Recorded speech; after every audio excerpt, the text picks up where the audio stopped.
I would like to hear your thoughts on doing the work. Oh, so first of all, I've been doing the work for I don't know, about 5 years or so, and even talked to Byron Katie on some of those Zoom calls that she does in the morning, um, and so it's been in regular practice for me. I've noticed, especially lately, that sometimes when I'm my nervous system is like really highly activated, I want to do the work to feel better quickly, or and also like there's something in me that knows that uh, I kind of it's like there's a snowball effect happening, like an avalanche of thoughts is happening, and I want to. There's like this genuine, like earnest part of me that just doesn't want it to keep spiraling into like a worse spot, like into a panic attack or something. Hmm. So my question, or I wanted to hear your thoughts on doing the work while one is highly activated in that stressful state. Okay. Yeah. Yeah. So, the only requirement for doing the work is that there's some openness, that I have some openness in me to doing the work. If that's there, even in a highly activated state, I can do the work and it can be powerful and it can change the situation, change my experience of it. So it's not that you can't do the work when highly activated. It just depends on your state. Um, so if there's some openness there, and the more I've been doing the work over the years, the more that openness is almost always there. So I can touch on that almost in any situation or in any state of mind. But if it's not there, or if it's not there enough to be able to drop in and do the work, then there's no harm in waiting also. Just waiting and saying, okay, let me just do other things that help me cope with this highly activated state. Maybe I just go out and take a walk or go, for a go for a run or go do something different, distract myself. Um, this is not addressing the actual thing that triggered you, but it can sometimes just giving time. Like, okay, you know what? This is going to be a great one for me to work tomorrow. And just noting that, just having that thought, oh yeah, that'll be really fun. I know I'm going to learn some interesting things on this tomorrow. Right now, I'm just not really in the mood for doing the work on it. That's fine. That's fine. There's no rush on this. You can remember stressful situations from years ago and do the work on them. So I can certainly Mhm. remember one from yesterday or from last week. So that means that there's a lot of flexibility in when you do the work on something. And because the work is a practice of meditation and a certain amount of stillness is a part of that, and that's why I say openness as well, but stillness. There has to be a certain amount of stillness there, a willingness to sit in the opposite and say, or just sit in the question, is it true? If I'm not willing to do that, I'm just too angry, then I'll just wait. I'll just say, okay, you know what? Right now, I'm going to allow myself to just be angry and I'm not going to force it. And then at some point, I may be ready to begin the questioning.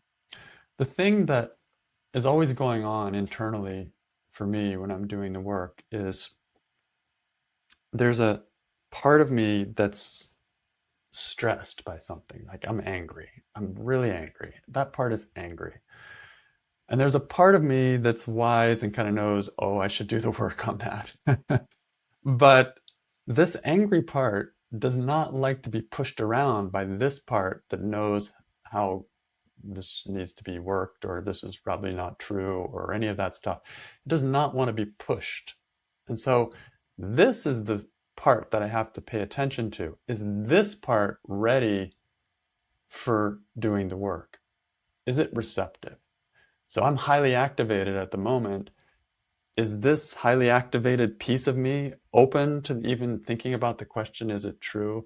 Or who would it be without the thought, or turning the thought around? If that part has enough trust in the process of the work, enough trust in me that I'm not going to push it around, either when I'm doing the work or even by doing the work, if that trust is there, if that willingness is there, then great, let's do the work. But if it's not there, for me to begin doing the work when I'm in that resistant state is like pushing a client and saying, come on, get it together. What are you doing? Like, smarten up, like that kind of approach. It's almost violent. And I don't want to treat that tender part of me that's triggered with any kind of push like that. That backfires. And then this part is going to stop trusting this wiser part, because it's going to say, hey, where's the respect? I'm emoting right now. Like, why are you trying to shut me down? Right? This is the old way. This is going back into repression, or using the work. It'll be using the work to kind of suppress myself, as opposed to meeting myself with understanding, which is what the work is really all about. So if I've created within myself the ability to meet a highly activated part of myself with true understanding, even knowing that it may not want to even do the work at this point, then I'm a lot closer to being able to do the work in a highly activated state. But if there's any sense of this has to be, that if there's any sense that I'm going to be forced out of, this part of me is going to be forced out of its dear belief system by doing the work, and it doesn't want to do that, then I'm going to wait until that has dissipated and that this feels safe, right? This is my client. The little stuck part of me is my client, and me, the kind of wiser part of me, is my facilitator. These are two parts within myself. So I'm facilitating myself.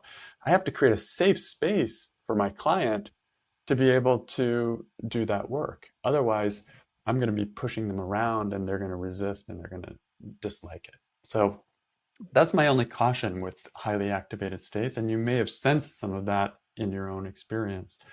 Um, but if you really can hold that, if your heart has faith in you, that little stressed knot has faith that it's going to be okay to explore with the work, then great. Highly activated state, bring it on. We can do the work there.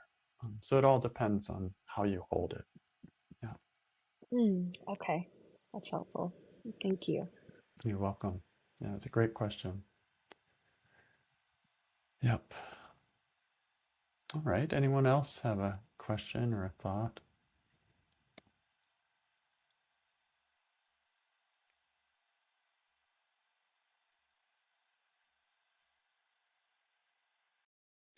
Just adding on to what I was saying there, um,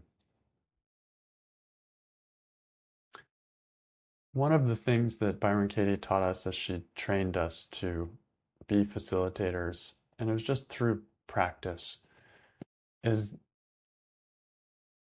to question any thoughts that would push the client, that would try to change the client or try to have a certain outcome. And so with that practice, with that kind of questioning of those motives that we tend to have as facilitators, when we question those motives, then there starts to be a really safe space for anyone, including myself, to do the work. And so um, that's something else you can do, is question any kind of need to have a specific outcome. I need this. I need this to get resolved quickly. I need to get out of this spiraling situation. I need to question it.